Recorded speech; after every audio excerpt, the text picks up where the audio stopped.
Sí. Además, eres una persona que tiene una perspectiva muy amplia porque has conocido muchísimas etapas del cine y del teatro español.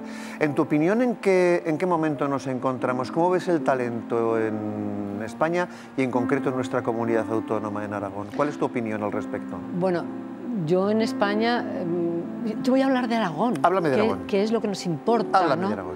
Entonces, está plagado de actrices maravillosas, de actores impresionantes, de gente que dirige de maravilla, de técnicos, de luces, de fotografía, de cámara, o sea, somos una región que no sabemos lo que tenemos y que nos parece que por ser de aquí, pues oye, mira, chico, o sea, está aquí, no, bueno, ya veremos, oye. Flojico, ¿no? flojico. Flojico será, ¿no?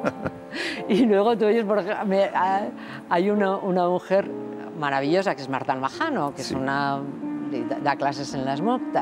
Entonces, oye, esa gente de aquí que le dice, ¿estás con Marta? Y me dice, no, porque como Marta está aquí, y claro, te quedas de piedra. Pues que sepan la gente de aquí que tienen una maravillosa profesión de técnicos y de artística, de cine y de teatro, y que yo creo que van a empezar ya a saberlo los demás, porque se están empezando a hacer cosas aquí como Grupo 2 Domicilios y otras cosas que están funcionando fuera.